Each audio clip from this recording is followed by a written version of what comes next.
নমস্কার বন্ধুরা, আমরা চলে এসেছি স্যারের মুখ থেকে আমরা জানকারি নেব যে ধানের মাছটা আমরা কিভাবে চাষ করবো বা অধিক পরিমাণ লাভবান করব, কিভাবে করব সেই বিষয়ে আমাদের মূল্যবান বক্তব্য স্যারের থেকে আমরা শুনে নেব কিভাবে আমরা ওটা করব। নমস্কার, অ্যাম্বিশন অ্যাকোয়া বায়োটেকের পক্ষ থেকে সকলকে আন্তরিক প্রীতির শুভেচ্ছা অভিনন্দন জানাই। আজকে আমাকে অ্যাম্বিশন অ্যাকোয়া বায়োটেকের চ্যানেল পক্ষ বলুন আর কোম্পানির পক্ষ থেকেই বলছেন স্যার যে ধানি পোনা কিভাবে চাষ করা হবে। মাছ চাষের জগৎ এক গুরুত্বপূর্ণ চাষ, যেটা ৪৫ দিনের টাকা ৫ গুণ পর্যন্ত হতে পারে। আমরা যারা চাষ করি কেউ শখ করে চাষ করি না, প্রত্যেকের চাষের মধ্যে কমার্শিয়াল মস্তিষ্ক ঘোরে যে আমার এইটা করলে কি লাভ হবে। আমি বলছি আপনাদের, মাছ চাষের জগতে যতগুলো লাভের চ্যাপ্টার আছে, ধানি অর্থাৎ ১৫ দিনের মাছ থেকে ৪৫ দিনের মাছের যে চাষ, এই চাষটা সব থেকে বেশি প্রফিটেবল। এখানে টাকা ৫ গুণ পর্যন্ত হয় মাত্র ৪৫ দিন। তাহলে এই চাষ পদ্ধতি আমরা কিভাবে করব সেই আলোচনায় যাচ্ছি। আমরা ১ একর পুকুর নিচ্ছি। ১ একর পুকুর যদি আমরা শুকনো করতে পারি, যেখানে পুকুর শুকিয়ে জল দিয়ে তৈরি করা যাবে, সেটা সব থেকে ভালো। কারণ মাটিতে যদি রোদ পড়ে, মাটির ৯০% রোগ চলে যাবে।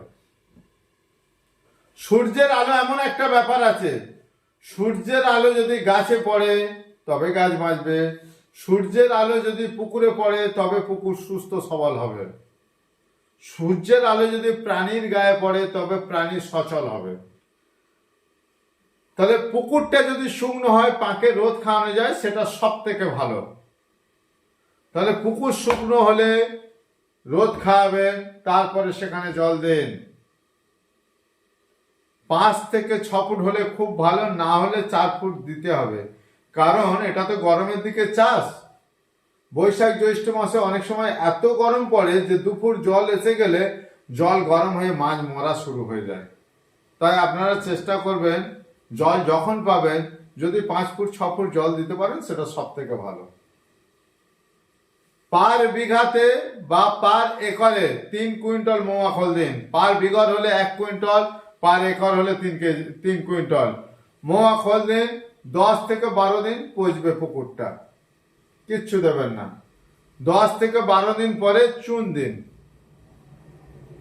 চুন সব থেকে কম দামে ক্যালসিয়ামটা সরবরাহ করে এবং হাতের কাছে আপনারা সকলেই পাবেন। কোনো কোম্পানির ওষুধ না পেলেও চুনটা পাবেন। দাম কমা বেশি হতে পারে, ভেজাল হতে পারে, চুনের কোয়ালিটি কমা বেশি হতে পারে, কিন্তু পাবেন। ৩৩ শতকে হলে ১০ কেজি দেবেন, আর ১ একর হলে ২৫ থেকে ৩০ কেজি দেবেন। চুন দেওয়ার পরে পুরো পুকুরটা ভালো করে হড়া দিয়ে ঘাঁটবেন, যাতে পুকুরের জলে কোনো গ্যাস না থাকে। যদি গ্রামের ভিতরে পুকুর হয়, যেখানে জল শুকনো করা যায় না, পচা টাইপের পুকুর, সেই পুকুরগুলোতে গ্যাস বেশি হয়। তার জন্যে গ্যাসের একটা ওষুধ আছে, এই কোম্পানির গ্যাসের ওষুধ আছে।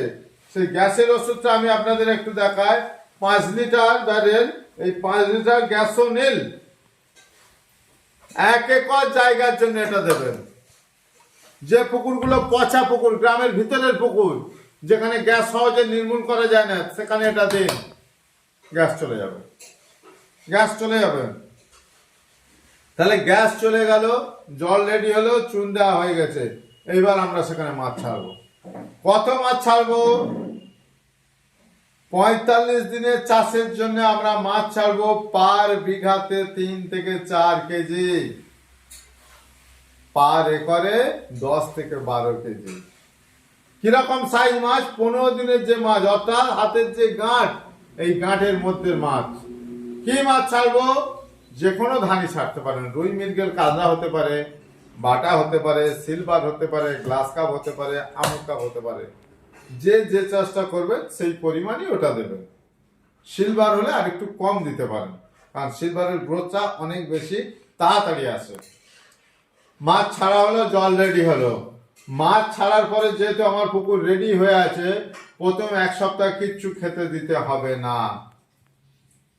1 সপ্তাহ পরে কিছু ভিটামিন, মিনারেল আর তার সঙ্গে কিছু হজমের ওষুধ দিন। এই জায়গাতে দিন এই ওষুধটা ভিটা গোল্ড, আর তার সঙ্গে 100 গ্রাম হজমের জন্য ওষুধ দিন। মানুষের হজমের ওষুধ খায়, মুরগির হজমের ওষুধ খায়, গরুরও দেয়া হয়, তাহলে মাছের দেয়া হবে না কেন? মাছের হজম শক্তি অন্য প্রাণীর থেকে কম কেন? মাছের কিন্তু পাকস্থলী থাকে না, যেটা অন্য প্রাণীদের আছে। একটা মুরগি খেলে দেখবেন তার ভেতরে গিলে আছে, অর্থাৎ তার ভেতরে পাকস্থলী হজম করে। একটা মানুষের পাকস্থলী আছে, একটা গরুর পাকস্থলী আছে। মাছের হজম হয় কিভাবে? নালীর মধ্যে দিয়ে গিয়ে হজম হয়। সেজন্য মাছকে সবসময় তরল খাবার খাওয়ানো উচিত, নট দানা খাবার। দানা খাবার খাওয়ালে মাছ ভালো হজম করতে পারে না। মাছকে হজমের জন্য একর প্রতি এই ওষুধটা দেবেন, গ্রো বোস্টার। এটা মাছের হজম শক্তি অনেক বৃদ্ধি করে।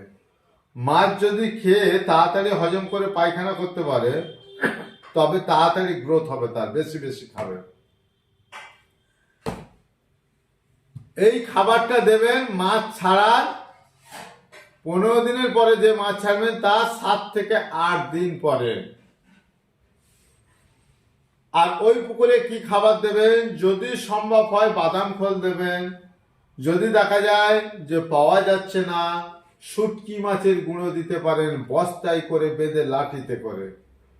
শুটকি মাছটা খেতে দেবেন না, শুটকি মাছের বস্তা থেকে যে জল বাড়াবে সেটা মাছ খাবে, তাতেই কাজটা হবে।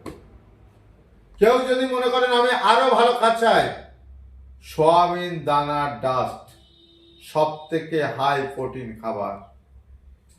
যাদের সাধ্য আছে, যারা জোগাড় করতে পারবেন তারা দিতে পারেন। তবে রোজ রোজ কিন্তু সয়াবিন দানার ডাস্ট খাওয়ানো যাবে না, সপ্তাহে 1 দিন দেবেন। তারপরে কি করবেন? এই সিস্টেমে চলার পরে 20 থেকে 22 দিনের মাথায় গিয়ে জাল দিন। মাছের সাইজ হবে ফিঙ্গারলিং এর উপর। কাতলাগুলো সব আঙুল টপকে চলে যাবে, রুই গাছগুলো আঙুলের মধ্যে থাকবে, মৃগেলও আঙুল টপকে চলে যাবে। গরমে মৃগেল সব থেকে বেশি বাড়ে। 20 থেকে 22 দিন হওয়ার পরে জাল খালেন। জাল খাইয়ে যদি মনে করেন যে জলের আমার খাদ্যের ঘাটতি হচ্ছে, আর একটা ডোজ এটা দেবেন, ভিটা গোল্ড। আর এই হজমের ওষুধ আর একটা ডোজ দেবেন। কবে দেবেন? মাছ ছাড়ার 20 থেকে 25 দিন পরে। 45 দিনে গিয়ে নেক্সট জাল করবেন, তখন মাছ হয়ে যাবে চেটোর মাঝখান থেকে হাত চেটো। কাতলা মাছ প্রত্যেকটা হাত চেটো করে হবে, অর্থাৎ 100 গ্রাম ফিগার। তখন মাছ কত হবে? যত কেজি মাছ দিয়েছেন তত কুইন্টাল মাছ ওই পুকুরে হবে 45 দিনে। মাছ রেডি। মাছ বেচার জন্য পদক্ষেপ নেবেন বা অন্য জলাশয়ে পদক্ষেপ নেবেন। যারা এই মাছটা চাষ করবেন নিজেদের জন্য মাছ রাখলে কোন মাছটা রাখবেন? জাল দিলে দেখবেন একটা মাছ খুব লাফায়, অর্থাৎ সেই মাছগুলোর এনার্জি অন্য মাছের থেকে অনেক বেশি। একই ডিমের কাতলা মাছ হাত চেটে হচ্ছে, আবার কেউ আঙুল হয়ে আছে। চাষি নিজে যেটা তৈরি করবেন এই হাত চেটো মাছটা রাখবেন। এইটা যদি 10 বাটি ডিম দেওয়া থাকে, দেখা যায় যে 1 বাটি ডিমের মাছটা বেস্ট মাছ। সেই বেস্ট মাছটা চাষি নিজে সংগ্রহ করে রাখুন। ওই মাছটা সব থেকে বেশি বার হবে, যেটা ভাবা যাবে না। দুর্গাপুজোর মধ্যে অর্থাৎ 6 মাসের মধ্যে কাতলা মাছ 1 কেজি টপকে চলে যাবে, গ্যারান্টি। রুই মাছ, মৃগেল মাছ 300-400 পর্যন্ত হয়ে যাবে। আর চেষ্টা করবেন সবসময় ভালো জাতের মাছ সংগ্রহ করে ফেলতে। তার জন্য এনাদের সাথে যোগাযোগ করবেন, এনাদের নাম্বার আছে, ভালো মাছ পাবেন। আর কোম্পানির পক্ষ থেকে আমি কিছু বলার জন্য অনুরোধ করছি। নমস্কার বন্ধুরা, আমাদের মাছ সম্পর্কে যদি জানতে চান আমাদের চ্যানেলটা অবশ্যই সাবস্ক্রাইব করবেন। আমাদের নিত্য নতুন ভিডিও মাছ সম্পর্কে নিয়েই আলোচনা করব। এই বলে আমি স্যারকে অসংখ্য অসংখ্য ধন্যবাদ জানাই। Thank you sir. নমস্কার, ভিডিওটা এখানে শেষ করা হচ্ছে। ভালো ভিডিও পাওয়ার জন্য এই চ্যানেলটিকে সাবস্ক্রাইব করুন।